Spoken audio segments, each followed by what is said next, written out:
Ikaw lamang ang kanyang pipiliin higit sa lahat. Hello mga guys, kumusta kayo? Panibagong araw, panibagong video na naman tayo. And sa araw na ito ay isa na namang video ang aking ituturo sa inyo na simpleng gabay o simpleng pamamaraan na makakatulong sa atin. At bago ang lahat, gusto ko lang mag-disclaimer sa mga taong hindi naniniwala at hindi gusto ang mga kagaya nitong video. Please skip this video and maghanap kayo ng videos na gustong-gusto nyo dahil ang video na ito ay para lamang ito sa mga taong naniniwala and gusto mag-try.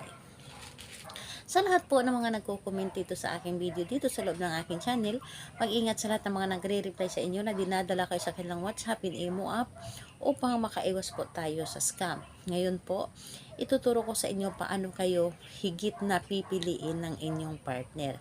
Na kahit anong mangyari, kahit sino pa man ang tutol, ipagtatanggol ka niya dahil pipiliin ka niya, ano man ang mangyari, ikaw lang at ikaw lang ang papakinggan niya.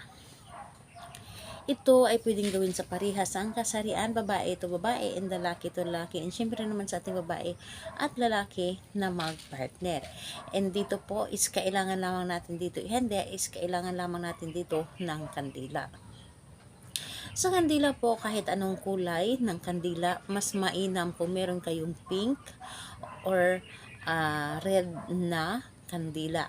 And kung wala naman, kahit anong kulay na lang, puti, yellow, kahit na ano, except lamang sa itim. Huwag po kayong gumamit ng itim na kandila. So, ayun po. Ito lamang ang dapat mong ihanda and syempre panindi na rin. And kapag ready na yung kandila natin, i-claim mo lamang sa iyong sarili na gustong gusto mo itong gawin ang isang ritual. I-claim mo sa iyong sarili na hindi ka nagdududa. Dapat buo ang inyong loob, buo ang inyong tiwala sa paggawa nito at hindi kayo magdadalawang isip sa paggawa sa isang ritual. Ngayon po kapag ready ka na ay pwede mo na itong umpisahan.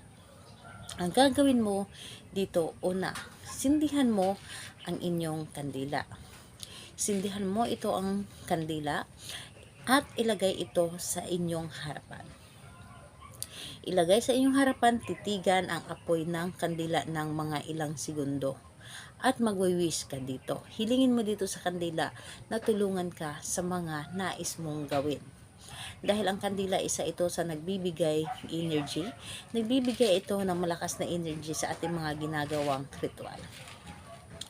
Ngayon po, habang nakatitig kayo sa kandila, sambitin mo ng 12 times.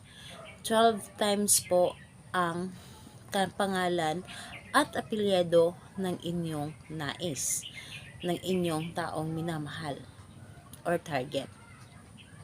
Ganito po, halimbawa, pangalan, apelyido, mamahalin mo ako or pipiliin mo ako higit sa lahat.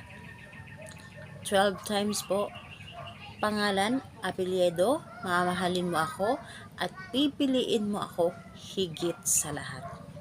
Yun po ang inyong sabihin habang nakatitig kayo sa kandila. Dapat nasa focus kayo at walang gumugulo sa inyong isipan habang ito ay inyong ginagawa. Nakafocus lamang kayo, nakatitig sa apoy ng kandila habang sinasambit ang pangalan at apelyido ng inyong target.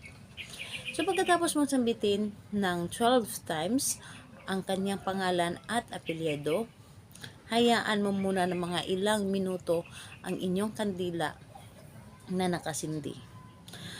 At makalipas ang ilang minuto, pwede mga 3 minutes, makalipas ang 3 minuto, patayin mo na ito ang kandila at itago mo ito.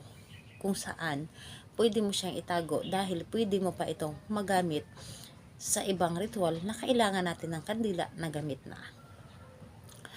Kailan ito pwedeng gawin? Gawin ito sa kahit anong araw at oras bago kayo matulog. Mas maganda na bago kayo matulog sa gabi. Yung tipong sobrang tahimik na ang paligid dahil kapag tahimik ang paligid, mas mabilis tayong maririnig ng universe. So, ayun po. Salamat po sa inyo. Bye-bye everyone. God bless us all.